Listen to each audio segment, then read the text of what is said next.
So welcome back everybody, my name's Andrew and you're watching the Kelley's Country Life. If this is your first time visiting the channel, we do videos like this constantly. If you enjoy them, throw us a thumbs up and subscribe to the channel. So I recently released a video showing how we freeze and put up a lot of our vegetables now that the garden is coming in. And over the last 2 to 3 days, my cucumbers have exploded.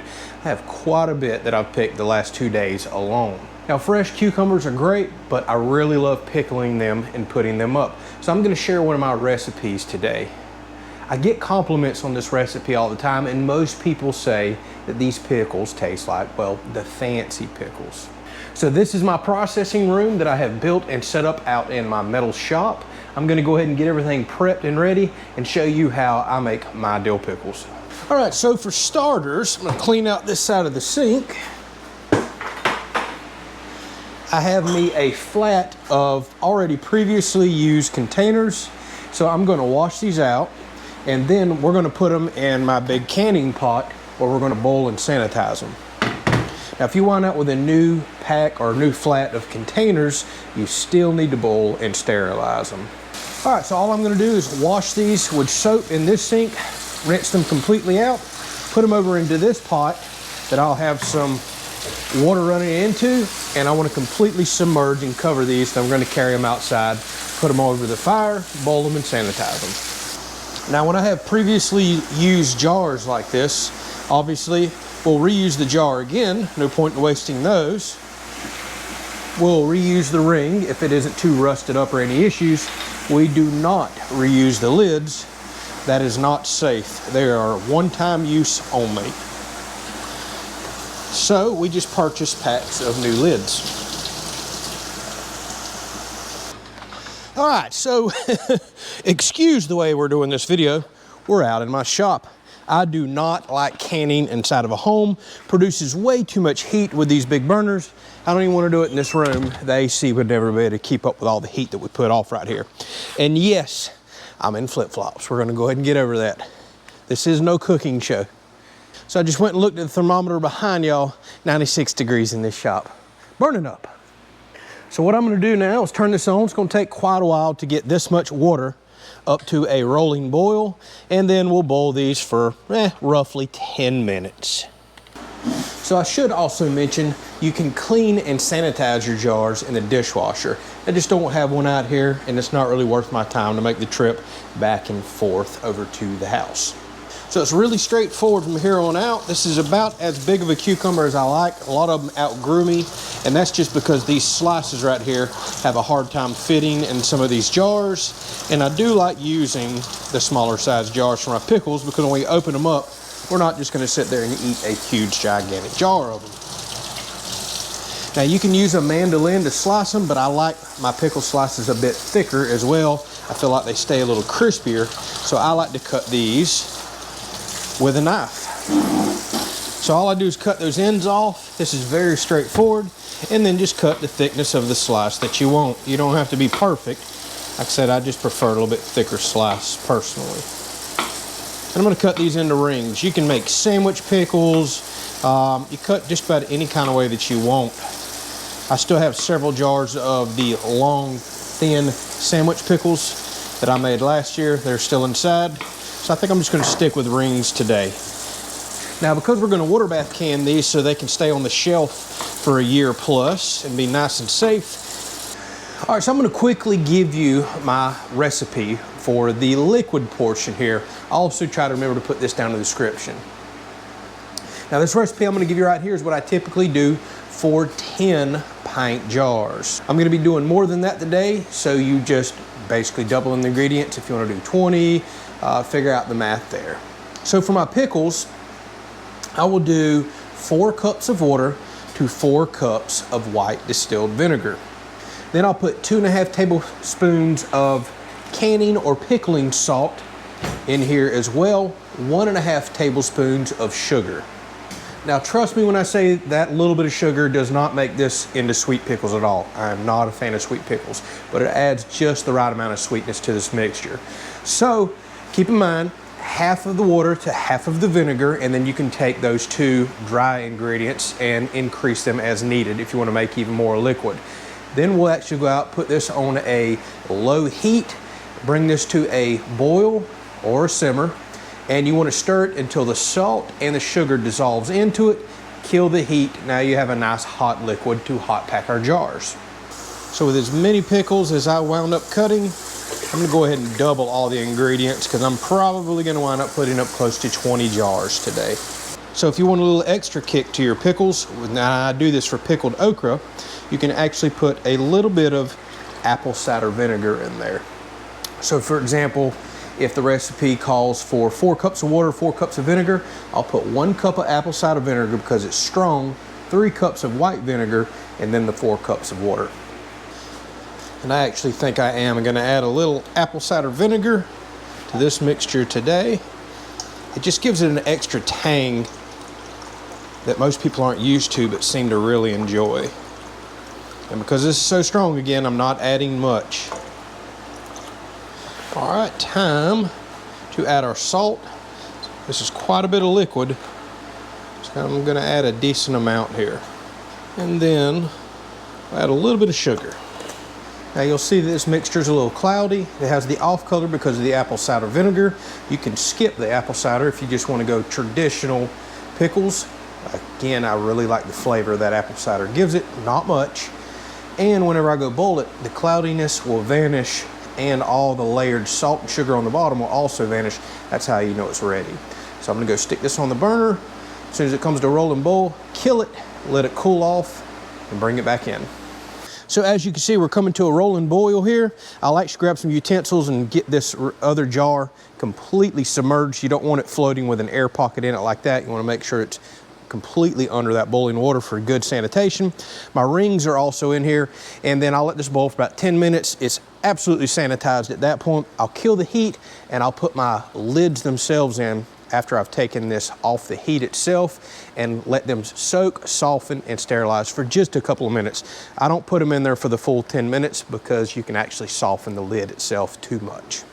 All right, so while we're waiting on that liquid to come to a boil on the outside, I've got my jars fresh out of the boiling water. They're sanitized along with my rings and lids. And we're gonna go ahead and start loading these jars up. So I've got a very large container of dill weed. Obviously, if you're gonna make dill pickles, this is a critical ingredient. And what I'm gonna put in each jar is a half of a teaspoon. And mound it over. You don't have to be exact here. I love the taste of dill, so the more the better. All right, so this is the part that you cannot skip. And this is where most people do skip it. This is what makes pickled okra, my homemade pickles, everything taste so good. Get some whole dill seed. This really does add a unique flavor. So I'll put close to a half a tablespoon in each jar of this. So don't skip this step. And if this is hard to find at your local supermarket, I'll order this straight off of Amazon. And last but not least, minced garlic. This is key as well. Dill seed and garlic add such a unique and wonderful flavor. My wife and I, we absolutely love garlic. Now you can make the pickles without this if you're just anti-garlic, but the flavor is awesome. And I'll do about a half a tablespoon of this as well in here.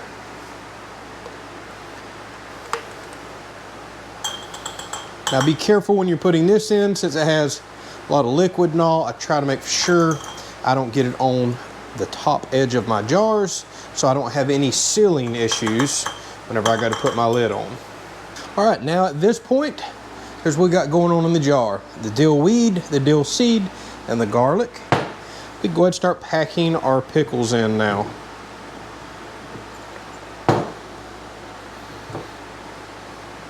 I try to pack them in and take up as much room as I can, because once you go out there and actually boil these down or water bath can them, they will shrink down quite a bit. So there we go, a jar full of pickles. Make sure you leave plenty of headroom up top, about 1/2 to 3/4 of an inch at a minimum. All right, so now we have the liquid off of the burner, and I am just going to ladle in some of this liquid and fill these jars up to within about 1/2 inch from the top. You want to leave some head space in there for air to escape.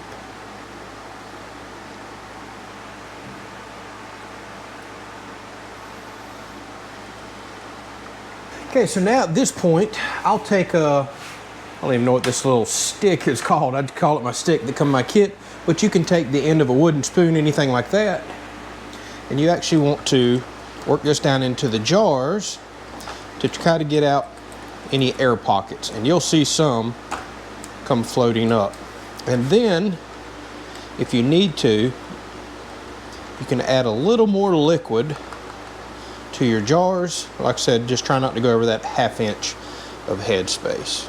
So at this point, we are ready to seal our cans. So I'll go over the lids of every single one, because we've did so much here. Chances are we've got liquid or some of the dill weed or garlic, something on these lids, and we don't want anything to keep us from getting a good seal. You can also clean the sealing part of your lid too. All right, now we'll take our rings and we'll put these on just finger tight. So about like that. You're still going to allow some air to escape out of this when you're actually canning it or boiling it. So there's no point in putting this down super tight. During the cool down process after canning these, they will actually pull a vacuum and seal themselves. All right, so now at this point, I'm bringing my water back to a rolling boil. You can go ahead and ease these down in there, and it is critical. You can put these in single stacked, or in a larger canner like this, you can double stack, but you have got to make for sure that the water goes over the tops of the cans. All right, so I had a first that I've never had happen before. One of the bottoms of one of the cans shattered. So either the liquid was too cold when I put it in the boiling water, or I already had a small crack in one of my jars and didn't see. So now I have dill weed, dill seeds, and garlic floating everywhere. But that's okay. All of the other jars seem to have made it. So here is the key. I let this stay at a rolling boil for 10 minutes, and you can see the liquid inside right now is still boiling. So now everything is nice and mixed up, and because we water bath canned this and got it up to that boiling temperature for 10 minutes, this is now safe to store on an open shelf. I do recommend storing it out of light, in a pantry somewhere, a nice dark cool spot, and this will last a year plus. Now if you mix this up and don't actually water bath can it, me personally, it's safer to put it straight in the refrigerator and try to eat it within a couple of weeks. By the way, I'm going to put a link down in the description to the FDA for canning. You really need to read that before you get into canning. So if you're not very careful about your canning, it can be quite dangerous. So you definitely want to read up on those notes if you've never canned before. So now what I'm going to do, I'm going to run another batch, and I'm going to let all these sit out in the room in here. And I already done heard one of the lids do it. What you're listening for is a pop. So as these jars cool down, which does not take long at all, it pulls a vacuum on that can, it sucks the lid down, and you know that it's safe. Right now, all of the lids are popped up. And what I'm referring to is the center section of that lid. Now I'll go in there and let these cool off for 30 minutes, an hour. By then you should really know if you've had a jar that is sealed properly or not. If you find any of these jars with a lid that's popped up, or you can push on it and it's making that, you know, kind of ting sound, you can hear these popping right now. I doubt y'all can hear it on camera. But if you find one that did not pull the lid in, that did not seal, it's still safe to eat, but you need to put that straight in the refrigerator. Don't let it sit out overnight. Don't let it sit on the shelf. It's not sealed properly. And these things do happen. Stuff will get up on the seal itself, or there could have been damage to the lid that you didn't see. But stick it straight in the refrigerator. Enjoy it over the next couple of weeks, and you're good to go. Now, when you're canning stuff, I've found the longer that you'll let this stuff sit, the better the flavor is. Usually I try not to touch a pickle for about 2 weeks. That seems to be the right amount of time that you really absorb all the different flavors that we mixed in there. That's really important. But with that said, you can enjoy these right now. You can go ahead and eat them. Yes, some of that flavor is already in there. Well, it sounds like the majority of these lids have already pulled in, even though this is very hot. I can still see by the eye one or two that's up. You really don't need to press them down. You need to let them cool off and vacuum seal on their own. So hopefully you enjoyed this episode. A lot of y'all been asking for some canning videos. I love pickling, love canning that way. That's the majority of the canning that I do. We tend to freeze the rest of our vegetables, although I may get into more canning of different garden vegetables and meats this year just to kind of experiment with it. A little bit later on, we're gonna get into pickling some okra, and I wanna try green beans this year. That'll be an absolute first for me, and I'm kind of really looking forward to that. So thank y'all so much for watching. I still have another couple of hours of canning ahead of me. I'm hoping I'm gonna get quite a few jars of pickles done today, and that'll probably be the majority of pickles that we have for the rest of the year, especially with all the other stuff that we're gonna pickle. Thanks for watching.